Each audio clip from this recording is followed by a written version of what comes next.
Hi everyone! Have you ever wondered something? The water that you drink, the ice and the vapor all have the exact same molecular formula, which is of course H2O, but they feel so different from each other. Well, the answer lies in the atomic placement. So in today's video, we're going to unwrap this mystery of atomic placement and in detail discuss about what exactly is the solid state of matter. But let's start from the basic. What do you think is matter? Anything that has mass and occupies space is called matter. Well, there goes the definition of matter. But in reality, everything around you, even if you don't see it, the air, do you see it? I don't think so. But it's actually matter. So this matter that I'm talking about exists in three different states, which is solids, liquids, and the gaseous state. Well, these three different states of matter are quite interconvertible to each other. Solids can convert to liquids via melting, liquids convert to gases via evaporation, gases can convert back into liquids via condensation, and liquids convert to solids via solidification. Now the question is, how do we differentiate between these three different states of matter? Well, any matter which you see around you is made up of its constituent particles. These constituent particles can be atoms, molecules, or ions. The answer is the arrangement. The arrangement of these constituent particles is the main differentiating factor. So if you look at the solid state of matter, these constituent particles in solids are very closely packed and they are not at all free to move, and they can only vibrate about their mean positions. This further confers the solids properties like rigidity, non-fluidity, constant shape, and constant volume. Talking about the liquid state, these constituent particles in liquids are comparatively more free to move, but they still touch each other, because of which liquids are not rigid, they are fluid, they do not have a fixed shape, but they do have a fixed volume. And if we talk about the gaseous state, the particles in the gaseous state are far apart from each other, not even remotely in contact, because of which the gases are very much fluid, not at all rigid, they do not have a fixed shape, and definitely not a fixed volume. Now let me ask you a very simple question. What do you think happens when gases are heated at very high temperatures? Well, if you think that gases become hot, think again. When gases are heated at very high temperatures, they undergo something called ionization. In ionization, atoms are converted into ions, into positive and negative charges, which are called cations and anions. This is the very secret fourth state of matter, which is called the plasma state of matter. The plasma state of matter has a gaseous mixture of cations and anions, and it is conducting, unlike the gaseous state. So now we know about not just three, but the four states of matter, which is solids, liquids, gases, and the plasma state of matter. Well, now that we know, in solid state, the constituent particles are stacked together like people at a rock concert, of course a sold out one, let's talk about arrangement of these particles together. Well, this arrangement of particles can be very ordered or it can be completely random. On the basis of this parameter, we can divide the solids into two categories, that is crystalline and amorphous solids. So the only difference which you actually have to remember between crystalline and amorphous solids is that in crystalline solids, the particles are arranged in a quite ordered way, whereas in amorphous solids, the particles are arranged quite randomly in a very irregular way. All the other distinctions are just the implications of this main difference, so we don't have to actually remember them because they are quite a given, they are quite understandable. Let's see how. The first property which we are going to discuss is the melting point. What is the melting point of ice? Well, I guess anybody can answer that. The melting point of ice is 0 degrees Celsius. It's so exact and accurate. Why is it so?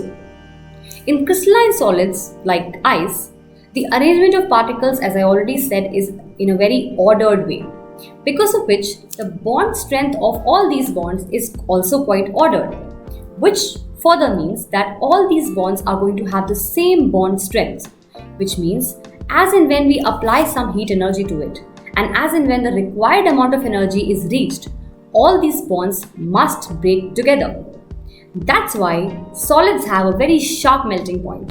Now, if I ask you a question, what is the melting point of glass? Well, now we don't have the same accuracy that we had before, do we? This is because in case of amorphous solids, the particle arrangement is quite random. because of which the bond strengths are also quite random, which further means that some bonds are weaker and some bonds are stronger. As in when we apply heat energy for melting, first the weaker bonds will break and then the stronger ones will do. That is why amorphous solids do not have a sharp melting point, but they melt over a range of temperature. Well, they melt gradually. Now let's talk about the next property, which is called the property of cleavage.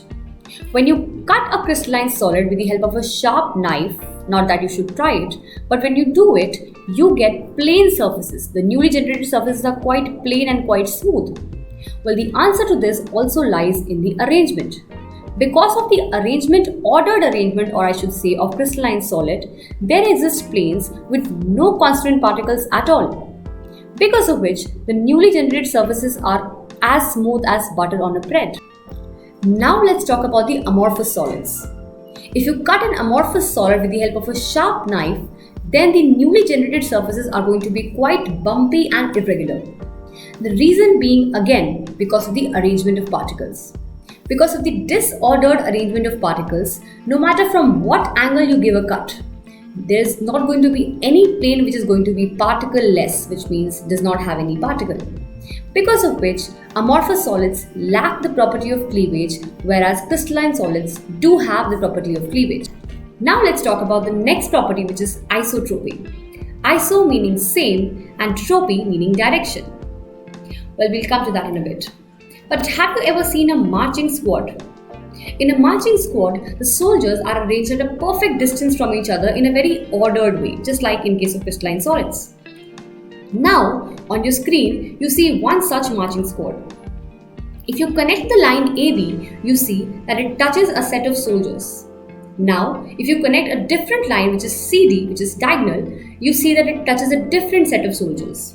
If you connect a line EF, you see now it touches a different set of soldiers. The same is in case of crystalline solids.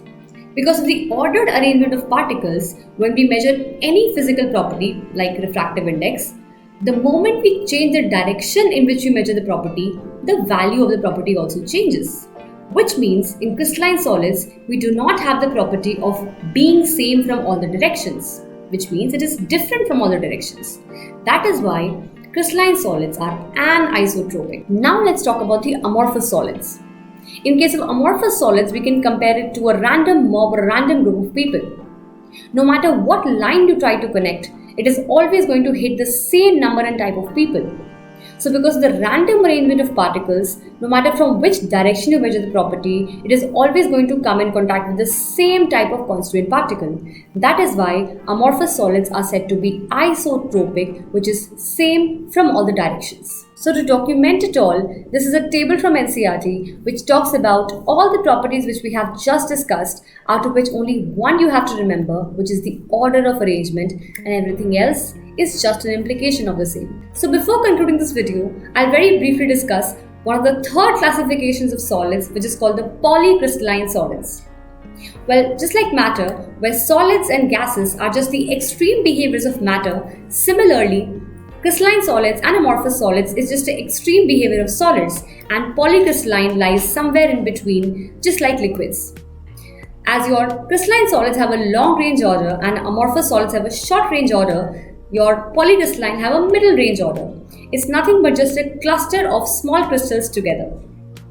So with this video, we have wrapped up one of the most interesting and introductory portions of this chapter. For more videos like this, follow this page and stay tuned for more.